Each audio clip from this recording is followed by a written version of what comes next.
Welcome everyone. My name is Aaron Walsh. I'm the director of the Immersive Education Initiative, and today we're meeting to talk about chapters. Specifically, today's meeting is how to start, run, and grow your Immersive Education chapter. I'll be working from the chapters overview, which is available online at immersiveeducation.org/chapters.pdf. And it's a capital C. You can also get it from the Immersive Education homepage. Go to immersiveeducation.org. Look on the right-hand side of the web page and you'll see the charter for Immersive Education and also chapters. So we'll jump right in today and give an overview of what chapters are, how do you start and run one, and how do you grow one if you already have your own chapter and would like to expand, or if you want to look out into the future, once you start one, what you can expect in terms of growth. We have a basic overview, a table of contents. In section 1 of this document is the overview and the charter. 2 addresses the chapters. 3 talks about summits and days, which are events, officially sanctioned immersive education events. And then the last 3 sections deal with specifically starting a chapter, running a chapter, and growing a chapter. And in addition, there are a number of appendices that are part of the Immersive Education main charter, and they're attached to this document as well for convenience. So in general, immersive education is well known as Immersive Ed, or simply iED. It's a nonprofit international collaboration of universities, colleges, research institutes, museums, consortia, and companies that are working together to define and develop freely available open standards, best practices, technology platforms, and community support in the area of immersion. In particular, the focus is on virtual worlds, virtual reality, augmented reality, simulations, and game-based learning and training systems. Today there are thousands of members. It started approximately 5 years ago and has grown very rapidly over the years. To support that growth, we've instituted chapters. Chapters were first announced at the Boston Immersive Education Summit, the annual international conference, 1 year ago in 2011.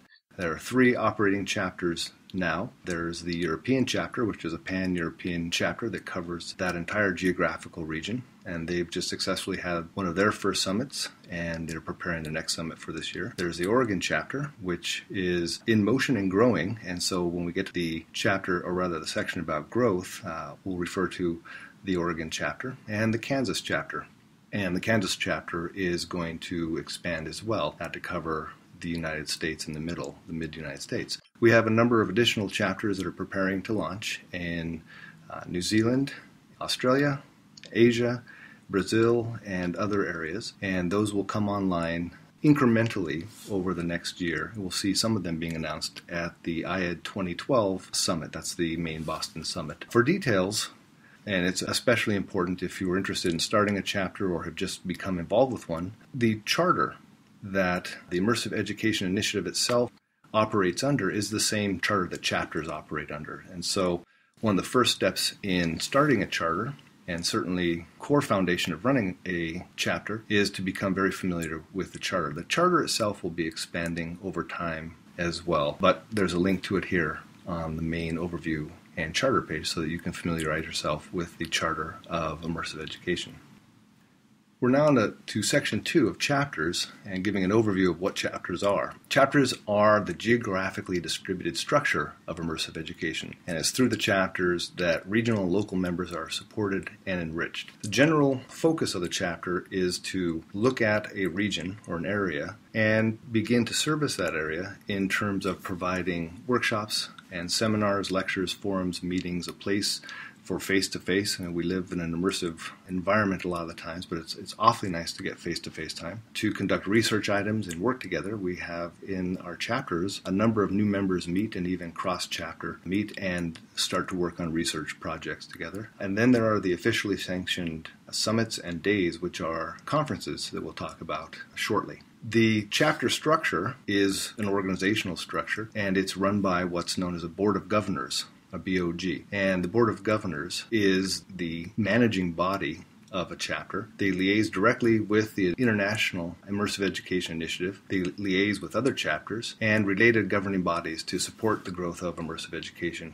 globally. What we've seen inside of chapters is that it really comes down to the board on how fast on strong and healthy the chapter is. The more active the board members are and the more seasoned they are, the healthier and stronger the chapter is in general. We'll get to board selection and board requirements in a moment, but it's worth noting that participation in every chapter is open to all members of the initiative. And so, in the spirit of openness, and under the general driving charter of immersive education, any member of the initiative can participate in any chapter. More realistically, you see that chapters are, by nature, geographically clustered, and so member participation really happens when a member is located close to or in the region that chapter governs or manages. To start a chapter is a very simple process. We'll get to some of the specifics, but it starts with contacting the director. That's me, and there are links both on the immersiveeducation.org site and in this document on how to reach me. And the simple step is to propose a chapter for your region or for your school, along with a proposed selection of governors for your chapter to begin with, and that starts the process. We'll go through that in just a moment. One of the key activities that are known as outreach activities are summits and days. The Immersive Education Summits are officially sanctioned conferences by the initiative, and they're organized specifically for educators, researchers, and administrators. Summits are multi-day events, typically 2 to 3 days, and they consist of presentations, panels, breakout sessions, workshops, and one-to-one meetings that provide the folks who attend the summits with an in-depth overview of immersive learning technologies and platforms and new research. Proceedings of summits are published in the Journal of Immersive Education, the publication of record for the Immersive Education Initiative. The inaugural issue of JIED, the Journal of Immersive Education, will be published on day 1 of the 2012 summit here in Boston in June. In contrast to summits are Immersive Education Days. Days are less formal and more localized. They're really meant for the chapter to service its immediate region and to highlight the activities that are going on in that region. They don't require an official call. Summits require a call go out some number of months before the actual event. In response to the call, proposals are made by researchers and academics who wish to present at the summits. Those go through a peer review process, and then ultimately the proceedings of the conference of a summit are published in the journal. Days are much less formal and not as structured. They're easier to hold. They are more locally focused on the activities that are going on inside of that particular region. But they do, with some experience, chapter can do days all around their region, and that starts to gather the experience to actually hold their own summits. And if you'd like some details on summits, you can go to summit.immersiveeducation.org, or you could simply go to immersiveeducation.org and look for the summit links on that page. So starting at chapter. Chapters are run by the Board of Governors, and they are organized and run by that board, and it's the responsibility of the board to drive the chapter forward. They do this by liaising directly with the International Immersive Education Initiative, with other chapters. We really encourage chapters to work together and to form strong bonds, to share research, to share knowledge and information in the space, and to share resources. So you'll see that the Board of Governors is responsible for reaching out to other chapters to start establishing both formal and informal relations with other iED chapters. And the boards also not only run the chapter, but they interact with other governing bodies, such as technology working groups that do the technological work inside of immersive education. When starting a chapter, the Board of Governors is the single most important step, deciding on who that board will be. It's worth taking time to determine who you will be working with if you're thinking of starting your own chapter, because once your board is in place, that's going to directly affect how your chapter grows and operates. There are a couple of key points that should be considered when you're preparing your board for a chapter. The first is that they be fully credentialed experts in the field of immersive education. What this means is that they are not new to the field, but they have been in the field working in an area inside of immersive education for some time. This could be virtual worlds, it could be video games, it could be learning games, augmented reality, mixed reality, caves, general immersion.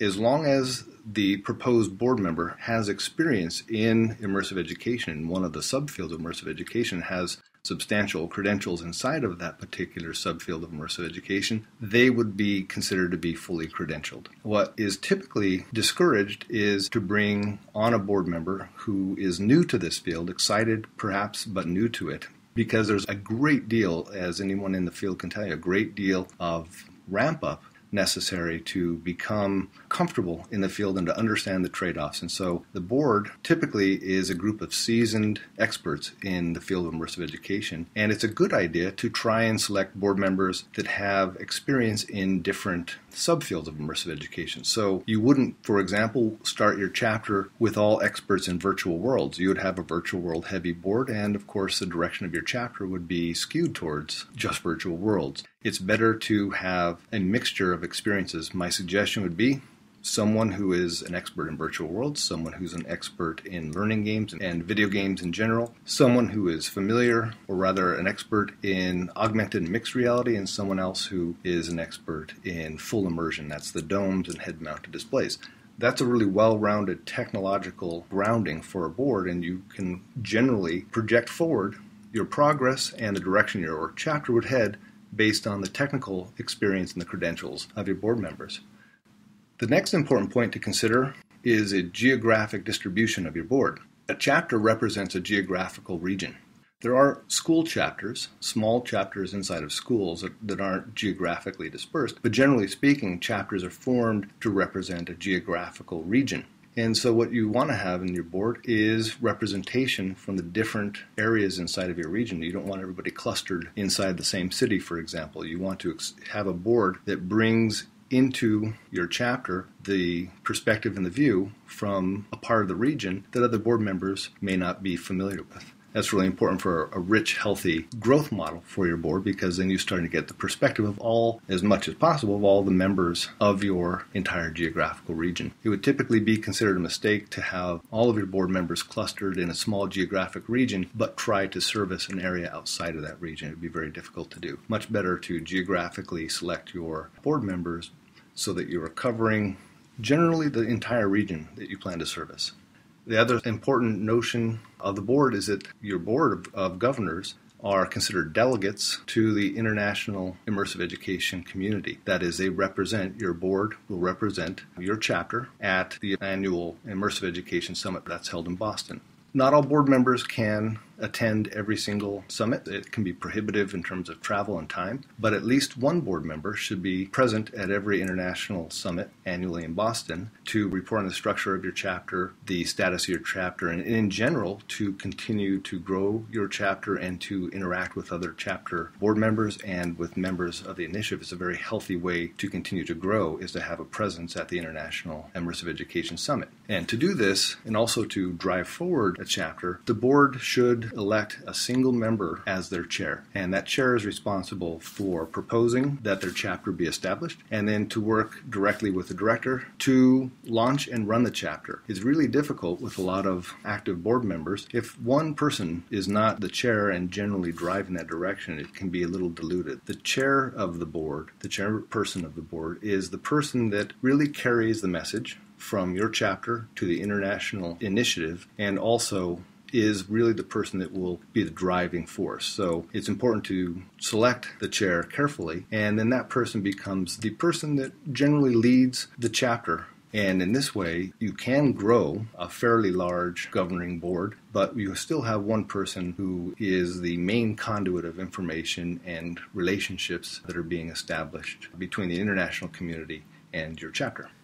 So once a board has been established and a chapter has been sanctioned, it will be announced. And once that chapter is up and running, it really is the board members that decide what direction and at what rate the chapter will grow. The initiative will provide each chapter with an official website and an official immersive education domain name so that it becomes officially recognized. We'll also promote the chapter, distribute news items, and help the chapter as best we can to establish itself and to get the recognition that it deserves in the international community. We'll also provide the chapter with official discussion groups and, importantly, with delegate positions at the annual International Immersive Education Summit. The delegate positions are essentially guaranteed seats at the Immersive Education Summit in Boston that happens each year, and the delegates are typically, but not always, boards of governors. So if your board is, say, comprised of 4 board members. By running an Immersive Education chapter, those 4 board members are guaranteed a seat. There is limited spacing at every Immersive Education Summit, but board members, delegates, are guaranteed seats. Those are reserved for the board members because the board represents a larger population than, say, an individual, perhaps faculty or attendee. So the delegate positions are reserved for the board members, so they're guaranteed seating, but there's often a situation where the board member can't attend and the Board of Governors can nominate someone else in their place. And so that's not something to take lightly. The person that is going to be taking the seat of a board of governor of a chapter effectively has to be the representative that board member would normally be. But it's important to note that we have a number of seats reserved for delegates and special meetings for delegates, so it's in the best interest usually of the chapter to grow that their core board, the actual board, attends as opposed to delegating those positions out to other members. And then finally, one of the major things that initiative provides with each chapter is the ability to raise funds and to grow through sanctioned events. That means that a chapter can run, for example, its own Immersive Education Summit. Summits, unlike days, have seat prices attached to them at costs to attend, and the funds that chapter summit raises go directly into an account for that chapter so that the chapter can grow. The chapter is, as we see in the next page, the chapter has a variety of ways in which they may use those funds to grow. And so we'll head on to the next section, which is growing a chapter. And there are 2 real key ways that a chapter can grow. One, you think of growth, you think of expanding, and that's true. A chapter can grow geographically in terms of the area, the physical area that it services, and as appropriate, expand the Board of Governors to support that growth. So in the sense that you are growing out and expanding your geographical region, you might also want to nominate or appoint new board members to represent the regions that you're growing into. The other growth is inwards. That is, opening up new chapters. These would be working closely with your main chapter in more highly localized regions such as cities, towns, or schools. Let's take, for example, a chapter that is a statewide chapter. The statewide chapter wants to grow. They can do it in 2 directions. They can grow by expanding their chapter to cover other states. They could also grow by opening up new chapters in specific cities. And as long as there was infrastructure in place, and typically that would be board members in place, to manage the new chapters, you can grow in both directions. Chapters can also grow their presence through summits, days, and other sanctioned events. That's less of a physical growth in terms of the space you're covering and the members that you're attracting to your chapter, but it's a presence that you are growing. If, for example, you're holding events, you can do them annually, and you can begin to gather momentum and steam by having these events every year. Oregon, for example, has been doing its own Immersive Education Days for a number of years. They're a great candidate to expand geographically and also perhaps to start conducting summits. Similarly, Kansas has been doing Immersive Education Days for a number of years, and it's likely that they will expand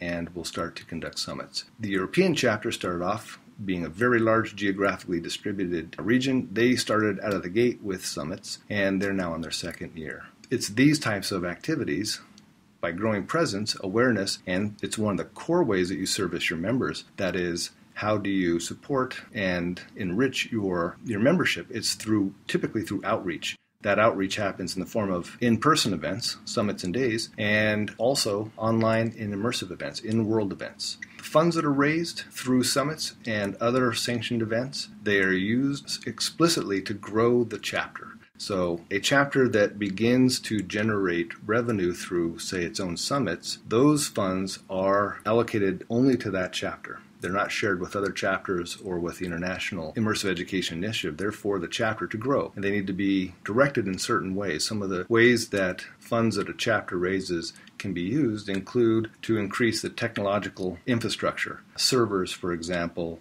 to provide more virtual world or learning game space for its members. Certification of its board members and of its members in general. Delegation participation. In some instances, delegates who would normally want to attend or would need to attend the International Immersive Education Summit to represent their chapter, perhaps their school won't cover the cost of their seat. So that's a usage of the funds.